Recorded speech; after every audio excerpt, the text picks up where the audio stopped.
280 millions. 280 millions. 280 millions, c'est le nombre de personnes qui souffraient de dépression en 2019. 301 millions, c'est le nombre de personnes qui souffraient de troubles anxieux en 2019. Et je dis 2019 parce que c'était avant la pandémie. Avec la pandémie, ce chiffre a augmenté de plus de 25%. Alors moi, j'ai fait partie des statistiques. Celui qui n'a jamais été soumis à des problématiques de santé mentale, qui me lance la première pierre. Voilà. Ne me lancez pas de pierre. Ou surtout, attendez que je vous explique, que je vous parle un petit peu de la santé mentale, de la préparation mentale et comment on peut renforcer son mental. Ensuite, vous pourrez jeter des pierres. Pas sur moi, quoi, genre un peu à côté comme ça. Alors oui, j'ai fait une dépression. Je vous dépeins le tableau. Trader sur les marchés financiers. Belle voiture, bel appartement, marié, des enfants. Je travaille pour une institution internationale. Privilège diplomatique, je voyage. Ma vie est parfaite, vue de l'extérieur. Et à l'intérieur, je suis dans une souffrance inexprimable. Tout simplement inexprimable. Et d'autant plus inexprimable que dans nos sociétés, il est complètement indécent lorsqu'on a un peu mieux loti que quelqu'un, il est complètement inapproprié de se sentir mal, de souffrir. Alors on souffre en silence. D'ailleurs, j'ai eu des personnes très proches, très proches, oui, qui m'ont dit « Ah, toi, en plus tu as le teint clair, et puis tu as des grosses fesses. Dieu ne t'a rien refusé? Tu veux dire quoi ?» Alors j'ai pris ça pour un compliment et je suis allée souffrir un peu plus loin. Et puis j'ai eu aussi des amis toujours très proches qui m'ont dit « Mais ton affaire de crise d'angoisse, mais pourquoi tu fais ça? Arrête de faire ça. Ça t'apporte quoi? Tu gagnes quoi à faire ça ?» Je voulais une glace, le glacier était fermé, je me suis dit une crise d'angoisse, c'est bien, ça va faire passer le temps. La souffrance qu'on ressent, ce qu'on endure, c'est réel, on n'invente pas. Alors moi, j'ai tout fait parce que quand je fais les choses, j'aime faire les choses bien. J'ai tout fait. Package genre Gold ou Premium, crise d'angoisse, crise de larmes, crise de panique, pensée suicidaire, hallucination, addiction. J'ai tout fait, sauf ce que j'ai oublié. J'ai tout fait. Et un long processus de guérison s'est entamé parce qu'il faut avoir le courage pour guérir. Il faut avoir le courage de regarder ses blessures. Il faut avoir le courage d'être vulnérable. Alors 2 fois par semaine, une fois chez le psychologue, une fois chez le psychiatre, anxiolytique, antidépresseur. Et puis j'en suis arrivée à un point où, avant de sortir, je tamponnais ma cuisse et sur le tampon, il y avait marqué « validé, checké par moi et moi-même ». Parce que j'avais besoin d'un rappel tous les jours que je ne devais pas chercher la validation de quelqu'un. Parce que quand on a l'impression que ce qu'on est n'est pas suffisant, qu'on n'est pas assez bien, alors on essaye d'en avoir plus. Toujours plus. Et pour certains, ça va être plus d'alcool, plus de nourriture, plus de femmes, plus de shopping, plus de travail. Il nous en faut toujours plus. Et on a toujours des bonnes excuses pour justifier ça. Mais en réalité, c'est parce qu'on n'est pas assez nous-mêmes. On trouve qu'on n'est pas assez suffisant. Alors la santé mentale, c'est important. Et donc les personnes que je reçois, je leur dis presque systématiquement ce que vous venez me raconter là, ce pourquoi vous avez un peu honte de ce que vous pensez, de ce que vous avez traversé, je leur dis, on risque de vous décevoir en fait, vous n'êtes pas spécial. Ou bien je l'ai vécu dans ma chair ou j'ai reçu des personnes qui l'ont vécu. S'il y a des spécialistes qui sont là pour vous aider, c'est parce que vous n'êtes pas la seule personne dans le cas. Donc, je voudrais vous dire aussi, quel que soit ce que vous traversez, vous n'êtes jamais la seule personne dans ce cas. Et ce n'est jamais pour toujours. C'est difficile, quand on est dans le gouffre, de se dire qu'un jour, peut-être, il y aura de la lumière. C'est difficile, mais ce n'est pas pour toujours. Et ce n'est pas que vous. Alors, la santé mentale, dont on veut faire un tabou sous nos cieux, ce n'est pas juste les fous qui sont à l'asile. Ce n'est pas non plus juste les personnes qui ont des maladies et qui doivent prendre des médicaments, comme ça a été mon cas. La définition de l'OMS, la santé mentale, c'est un état de bien-être qui permet d'exploiter son potentiel. Un état de bien-être qui permet d'exploiter son potentiel. Alors maintenant, j'ai envie de vous demander, ceux qui voulaient me jeter des pierres là, Êtes-vous convaincus aujourd'hui, tous dans cette salle, que vous êtes en pleine exploitation de tout votre potentiel? Pouvez-vous affirmer que vous êtes dans un état de bien-être immense? Sinon, il faudrait qu'on prenne soin de notre santé mentale. Lorsque j'ai un athlète compétiteur, un athlète de haut niveau, qui vient me voir pour me dire « je veux un mental de champion pour mes prochaines compétitions », ça veut dire qu'il y a un mental particulier pour être un champion. Quand j'ai un dirigeant, quand j'ai un entrepreneur qui vient me dire « je veux le mental d'acier, un mental à toute épreuve pour l'empire que je veux créer », ça veut dire qu'il y a un mental particulier pour atteindre ces objectifs. Quand les médecins eux-mêmes m'envoient leurs patients, ça veut dire que même pour être dans une bonne santé physique, il y a un mental particulier. La santé mentale, c'est la capacité à savoir est-ce que le mental que j'ai aujourd'hui est aligné avec les objectifs que je veux atteindre. Et si c'est pas le cas, prenons soin de notre santé mentale. Alors, je vais vous donner quelques principes. Il y a plusieurs règles de l'esprit, mais je vais vous en donner 3. Et je vais vous donner également des astuces pour commencer à prendre soin de notre santé mentale. Alors, la première règle, c'est que l'esprit verrouille sur les images et les mots. L'esprit répond aux images et aux mots. Si je vous dis, n'essayez pas d'imaginer un éléphant bleu.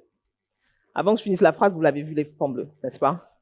C'est la capacité, c'est le pouvoir de votre esprit. L'esprit répond aux images et aux mots.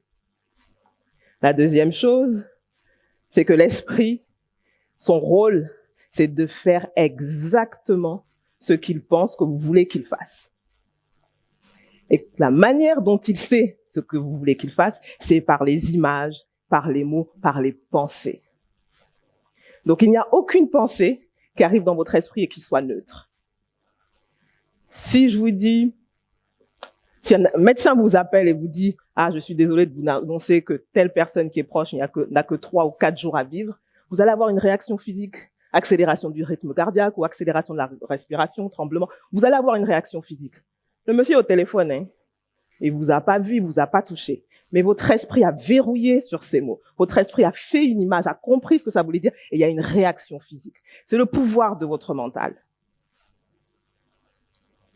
Alors, toutes les pensées, qu'elles soient négatives ou positives, que vous vous rendiez compte ou pas, ont un effet sur votre physique.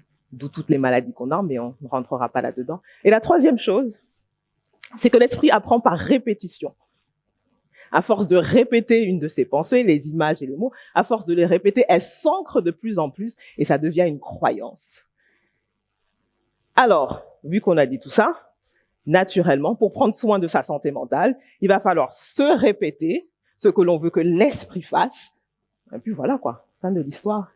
Et pour guérir, pour se porter mieux, il va falloir retirer de son esprit toutes les croyances limitantes. Alors, c'est quoi une croyance limitante? Une croyance limitante, c'est pas nécessairement une mauvaise croyance. Une croyance limitante, c'est une croyance qui n'est pas adaptée par rapport à l'objectif que vous voulez atteindre. Donc, j'ai reçu une fois une dame d'une 40aine d'années qui cherchait à tomber enceinte. Et elle n'y arrivait pas. Séance d'hypnothérapie, et on a réalisé que son esprit avait verrouillé sur cette croyance que si je tombe enceinte, je vais être rejetée, c'est dangereux. Alors, la croyance venait du fait que quand elle avait 12 ans, sa cousine du même âge était tombée enceinte, avait été chassée de la famille, on n'a plus entendu parler d'elle. Cette croyance-là, à 12 ans, c'est une croyance magnifique, hein. Nous, on veut que nos enfants croient ça. Vraiment, c'est une bonne croyance à 12 ans. Mais pour une femme qui a 40 ans, qui est dans un foyer, qui est mariée et qui essaye d'avoir un enfant, cette croyance n'est plus adaptée. Mais à cause de cette croyance limitante, elle n'arrive pas à accéder au bien-être qui lui permet d'exploiter son potentiel. Alors, ce qu'il faut faire, forcément, c'est aller déconstruire cette croyance. Mais non, à 12 ans, on peut penser ça, mais à 40 ans, on ne peut plus penser ça. Et aller remplacer ces croyances limitantes par des croyances qui sont aidantes par rapport à l'objectif que l'on veut atteindre. Du coup, vous avez pratiquement déjà ma première astuce. Ce qu'il faut faire, justement, c'est choisir ce dont on va nourrir notre esprit. Forcément, des pensées positives pour justement pouvoir manifester tout notre potentiel. Donc ça, c'est la première astuce. Une deuxième astuce. Il faut changer l'interprétation que l'on a des scènes et des événements qui sont douloureux et qui sont susceptibles de nous affecter. Les scènes et les événements ne nous affectent pas. C'est l'interprétation que l'on a des scènes et des événements qui nous affectent. Imaginez. Je suis dans une salle d'attente. Il y a un monsieur en face de moi qui me regarde. Alors, je peux être en mode... Il a quel problème? C'est qui cet impoli là? Je vais aller lui dire 2 mots. C'est quelle manière de fixer les gens? Ou alors, je peux être plutôt en mode... Ah, je savais que la robe là, c'était pas pour moi. Ah, vraiment, si on peut m'appeler rapidement, je vais quitter ici et puis être contracté, baisser le visage et puis sûrement il a remarqué que j'avais un gros nez. Oh Seigneur. Et puis je peux être aussi dans un autre mode. Je m'appelle Rosine, j'ai une robe rose, forcément ça sublime mon teint. J'ai cet effet-là sur les hommes. En réalité, cet homme-là, il peut être juste aveugle. Tout ce remue-ménage n'a rien à voir avec la scène. Tout ce remue-ménage a à voir avec les croyances que j'ai, les pensées que j'ai, les blessures sur lesquelles on appuie.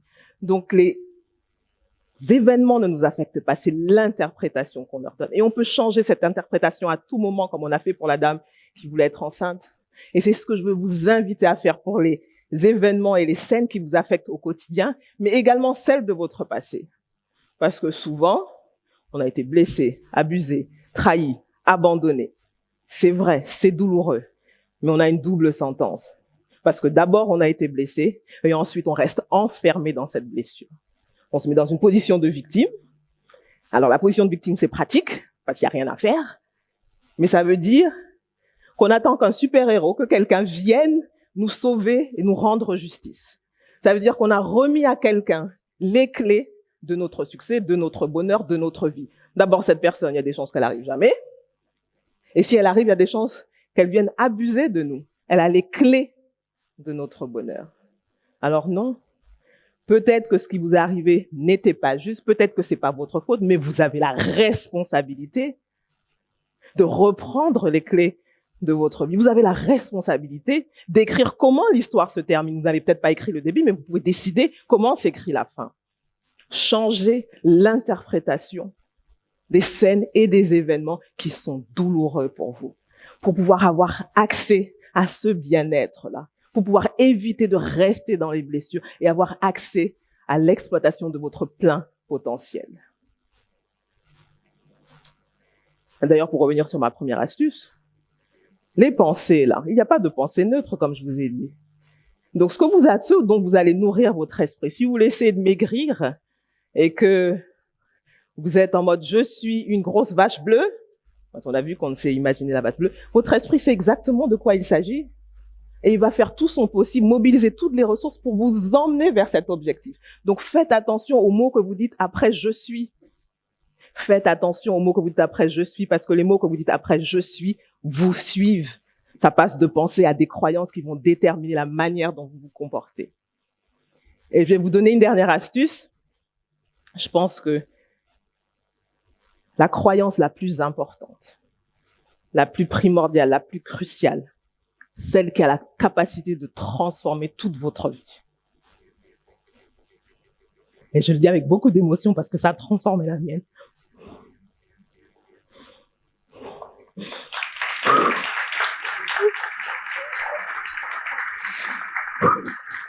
Alors, cette croyance-là, c'est que ce que vous êtes suffit. You are enough. Ce que vous êtes est suffisant. Vous êtes parfait tel que vous êtes.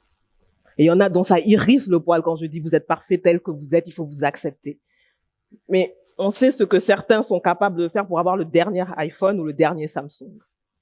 Et pourtant, en allant acheter ce téléphone, on sait que l'année prochaine, il y aura un autre téléphone qui sera mieux. En allant acheter ce téléphone, on sait que dans 1 mois, dans 2 mois, ils vont perpétuellement nous demander de faire des mises à jour. On sait que la version qu'on a n'est pas une version finale, qu'il y aura mieux encore. Mais on accepte ce téléphone, on est attaché à ce téléphone. Et pourquoi lorsqu'il s'agit de nous, il faudrait qu'on soit parfait avant de s'accepter, avant de s'aimer farouchement? Est-ce qu'on peut faire preuve de la même indulgence, de la même miséricorde qu'à nos téléphones? On est arrivé sur cette planète à travers nos parents, mais c'est Dieu qui nous voulait ici. Ce qui veut dire que nos circonstances, notre réalité, peu importe la vérité, c'est qu'on compte, qu'on est à notre place, qu'on est important. La vérité, c'est qu'on est parfait tel qu'on est et qu'il faut s'accepter tel qu'on est. Et c'est ce qui va ouvrir la porte. Merci. Et du coup, c'est ce qui va ouvrir la porte, comme je disais, à l'exploitation de son plein potentiel. Et du coup, la vie que vous désirez, le bonheur pour lequel vous avez été prédestiné est disponible pour vous aujourd'hui. Et comme disait ma maman, on ne fait pas de brouillon de vie, alors osez aller le décrocher. Merci.